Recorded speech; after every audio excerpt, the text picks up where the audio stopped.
кода. Едно нещо, което може да се прави в този ми код, е да се въртат всяко от квадратчетата.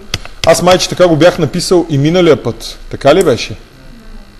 Добре, имах и една друга версия в кода си. Ей, сега ще ви я покажа.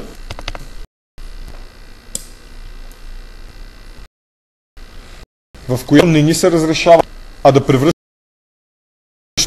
някаква простичка. Оле, как ми се е пренесъл кода гадно. Сега сутринта.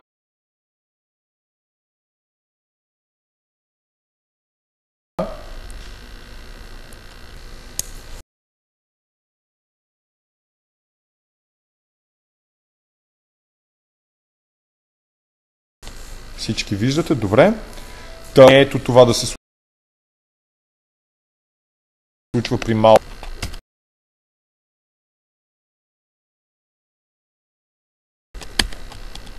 Ами, примерно, ето това. Това е по-интересното, т.е. по-всемогъщо дава на играча да бъде. Защото я да го видим какво може да направи. Може да... Може, ама не можеш. Защото да издебна тая тръба да сочи нагоре. Ей сега, майче.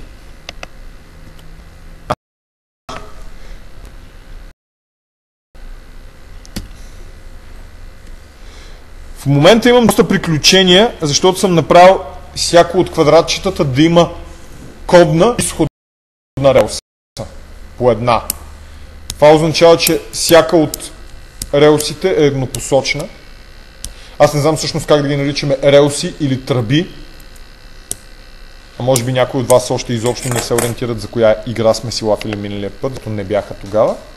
Припомням ви. Или някой, който направи много по нея домашно.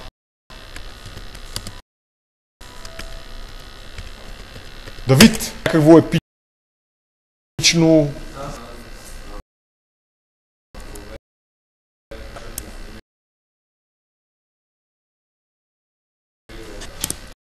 Това хич не е само, но Рошав ти...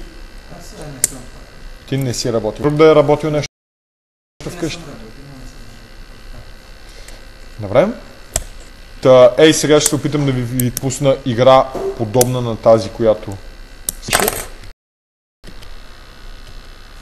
Малко е неловко, че уж съм написал нещо, а пък се затруднявам да ви го покажа.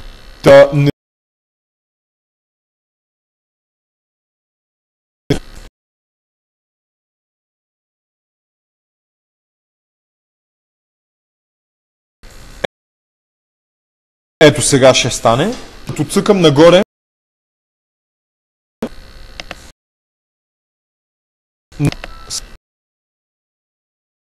знам ли ви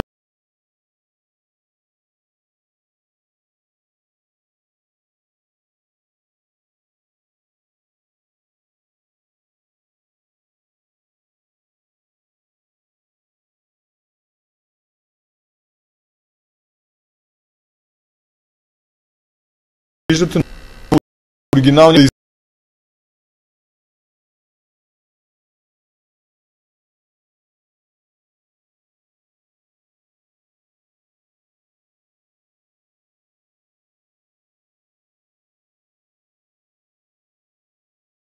изредактирам, когато тръбите ги върнат, ще да ви е по-разбираемо това, което се случва.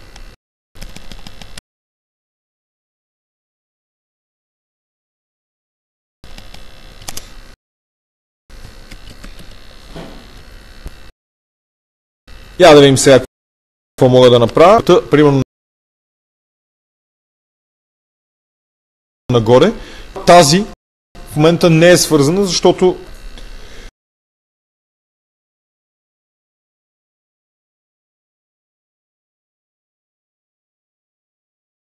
само по друг начин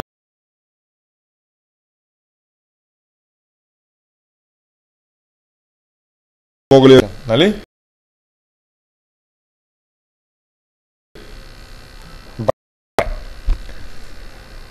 Та като цяло доста по-го направих откакто са еднопосочни.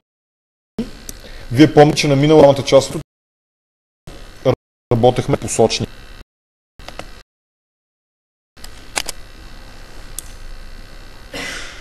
двупосочни.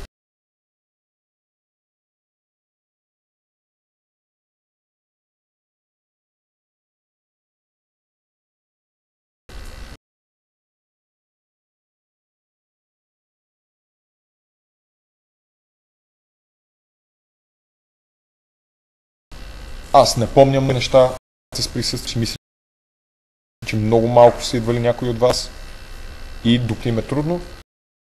Но елате и на следващата школа и на нея ще си лафиме. Следващата школа е на 17, както ви казах, а не на 3.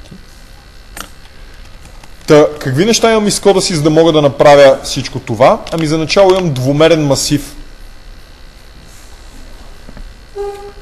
Имам двумерния масив Track State in Direction, който даже, така като гледам, даже е станал тримерен. Аз запомням за всяко едно от квадратчетата, във всяка от 4-те му посоки, дали има релса на там, и не просто дали има релса, а дали тя е входяща или изходяща. Окей? Аз ви съветвам вашите релси да нямат толкова много състояния, а да имат само, да нямат 3 състояния. Липсва релса, входяща е или изходяща, а да имат 2 състояния. Няма релса и има релса. Окей? И ако някъде има релса, по нея да може и да се влиза, и от нея да се излиза. Т.е. да излизат влаковете или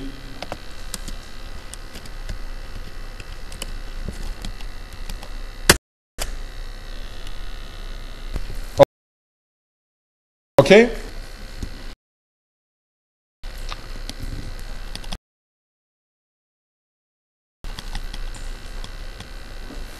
Оказва се, че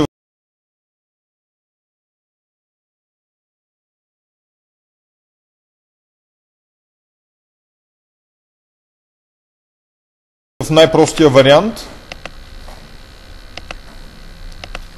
береме ей така завъртяно парче, българското Г ей така завъртяно парче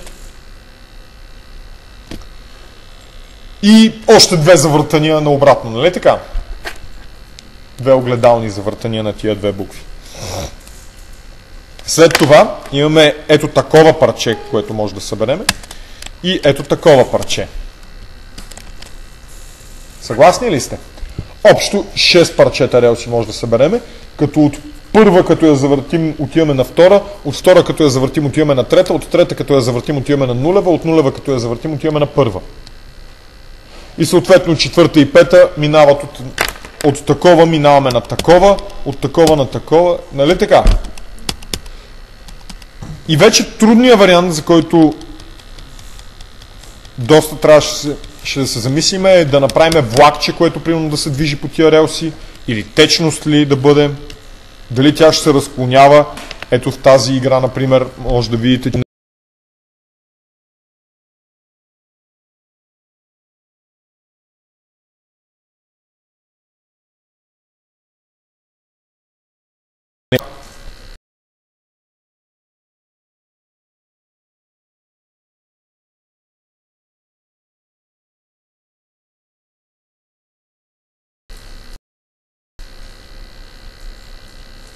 си представим да понакодиме. Аз не мисля, че наричаме това релса или тръба. Добре.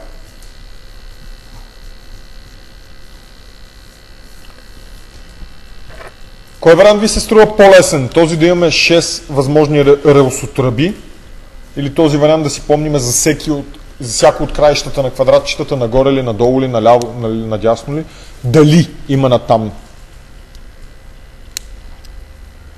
Едно нещо, което няма да можем да направим е примерно кръстовище на 2 тръби.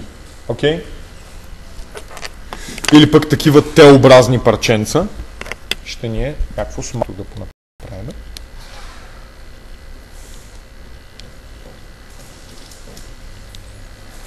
Хубаво.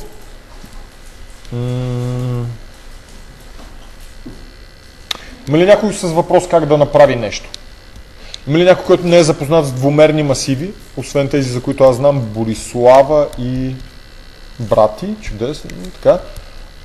Всеки от вас се надявах да е понаваксал това от Васил или от Иван, по някакъв начин да се съберете и да понаваксате тия неща. На следващата школа ще има по-голям смисъл да идвате, ако сте запознати с двумерни масиви. Направихте ли си това, което ви бях дал на миналата школа? Да въртите една тухличка, си го направихте. Добре. Давид и Рошев, елате с мене.